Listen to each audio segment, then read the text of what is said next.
here we go. So, giving you some steps that we're gonna follow, and we're gonna see if we can't walk our way through basically getting what x is equal to. So, somebody tell me, first step, we haven't really talked about that this year, cross multiplying. Does anybody know what that means? Nice, you multiply diagonally. So if I multiply diagonally, what will that look like if I were to write that out? 2x minus 12. Say it again, say it louder. 2x minus 2x 12.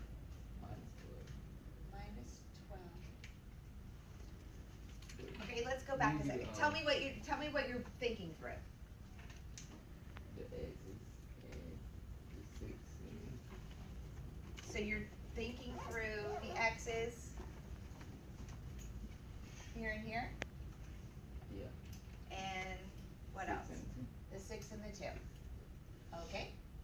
So, basically what you're thinking in your head is you're taking the x plus 6 and you're multiplying it by the x minus 2? Yes. Okay, so talk me through. A couple chapters ago, what did we do with these? Nice. FOIL, what does that mean? First. Well, just do the x and x. And then 2 negative 2x. And then 6x, well, positive 6x. And then negative 12. Excellent work. Somebody want to help Tavares out? What else do we need to accomplish? Put it equal to 0. Set it equal to 0. Set what equal to 0? The problem, the x squared minus 2x plus 6x. Take this one. We will definitely get to that step in a moment. We need to combine like terms. Even before that, have we missed anything yet? Multiply the first unit. Presence interruption, teachers. At this time, you can check your email, and students released from morning session testing has been posted on email. Thank you. Is that Do we need a factor? Yeah, I said 0. It's steps. I don't know, you tell me. Do we need to cross Factor multiply as the other needed. side? What? Say that Do we again. need to cross multiply the other? What other side? The 2 that we didn't cross on. We haven't, there's 2 that we haven't multiplied yet. Good job. There's 2 that we haven't taken care of yet. Nice work. Nice work. So what do I need to multiply to take care of the ones I haven't dealt with yet? X times 2x, so 2x squared. All right, so we're basically taking care of these 2. All right.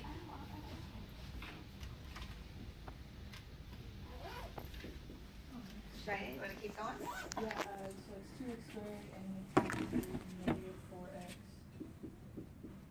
And then plus 4x. And negative 8. Nice.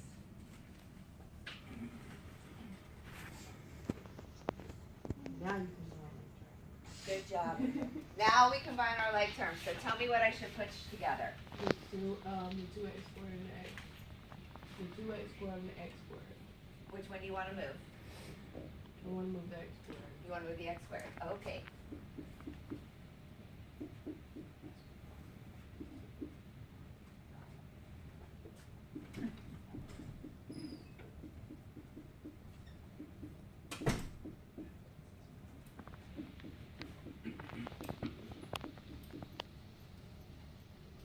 And then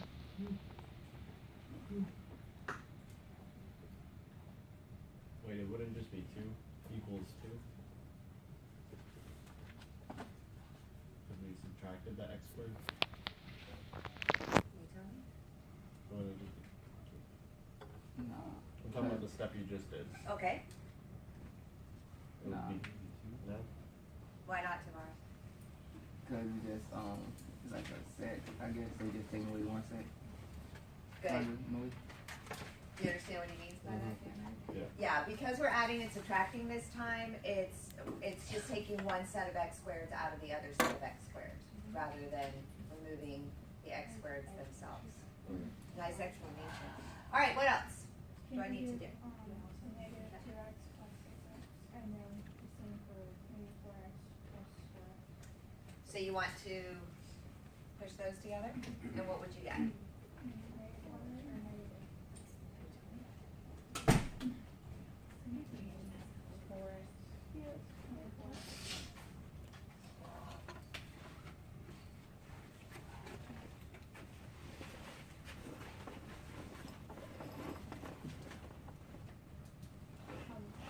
Excellent. And I'm sorry, what else did you say you wanted to do?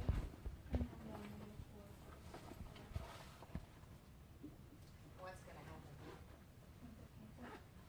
Okay, so what are we left with on the left? Excellent. Are there any questions as to how we've gotten to this point so far? I do have a question. Can you clarify on why you didn't just leave the 2 and end up x squared? First five. Here, Yes. how we got 1x squared from a 2x squared minus x squared? Okay, so Tavares, I think, when he explained it to Cameron, what's up? You're hungry? I don't have any food right now, I'm so sorry. No, I can't do a thing. Oh, okay, sorry. Everybody do it fine.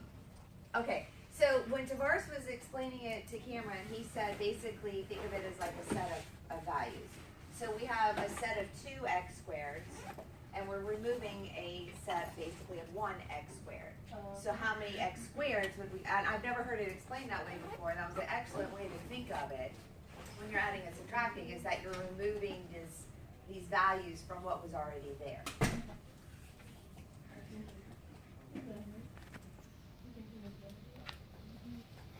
So we have accomplished step 1. I know it seems like a lot to just do that two words, and we've accomplished that much. Ricky, what do you want to do now? You only have to move the x2 and then negative 8 over. Okay. You want to move the x squared to the left and the negative 8 to the left? Is Yeah. that- Can we combine the negative 12 and negative It's a good point. So we're gonna move, he wants to move this one over here. And he wants to move the negative 8 over here. So now tell me what would be left once we make those transitions. Negative x2 plus 4x and then negative 4. And then equal to What's- 0. Excellent work. Ooh, now we've done step 2. We moved all the terms over, and we now have it equal to 0. Are we ready for step 3? Step 3 is what we've been doing for a while now, last couple chapters. We want to factor. What does that mean to do? It would be like the x would be 1 times 4, and then if that would be, it would confuse.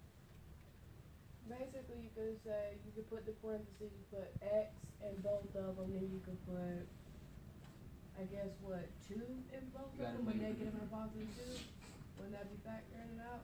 That would definitely be factoring it out. And instead of me I have putting- one question for you guys before we start on the process. I want you to look at what we have right now. There's something that is going to cause a problem with the way it's currently formatted. Negative x. Say it again. Negative x squared. Perfect. That negative x squared. Everything we've done so far on the factoring has always had a positive x squared. It may have had a positive number in front of it, 3, 4, 5, but it's always been positive. It's going to cause you guys a problem if you try to factor with a negative up there, because that's going to have to come into play somehow, and then it causes issues with how to break things down. Can anybody think of what we could do so we don't have to have a negative in front of the x squared? Multiply the whole thing by negative 1. Perfect. We're going to take the whole equation and we're going to multiply everything by negative 1. What does multiplying by negative 1 do to a value? It's hard to, Flip the sign. It flips its sign around. Alright, so what will we end up with if we carry through that -1 to all the terms? You got x squared minus 4x plus 4. Now Ricky, tell me what I should do to break it down to factor. What I was saying is like when you have to multiply the value of x would be 1 and then times 4. Okay, And then what that would equal to -4. okay.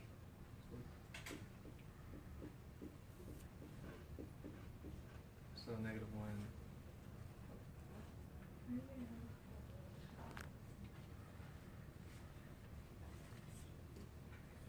Oh, so it's 4? Or Oh is it no, negative yeah, 4? it's +4, yeah. Okay. So it'll be 1, 4 and -1. 2 and 2. So you guys have given me 2 options, 1 and 3. 3. What's another option you've listed? 2 and 2? And there was one other option. Somebody said 4. Oh, yeah, you're right. 1 and 4. 4? Okay, so what's our goal with our pair of numbers? What purpose do they have make to the come into play? multiplied numbers equal. They have to multiply to equal The 4. 4, and they have to add to equal 4. -4. -4. But they also have to fit into the equation as well. Right. So we need a pair of numbers. Multiply to +4. And -2. Excellent work. Julian gave us -2 and -2. Meets both criteria. -2 times -2 gives us the +4. -2 plus -2 gives us the -4. What do I do with that information? Plug it into the problem. How? You'll say, what is it? X is x squared minus 2x parentheses, and it'll be -2x minus 4, I think. Oh, plus 1, my bad, and then put the parentheses around them, Okay. and you factor them out. Oh, good.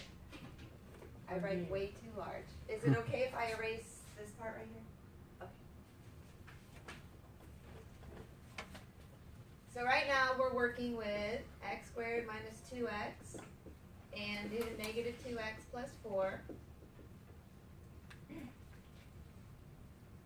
Why did we do this?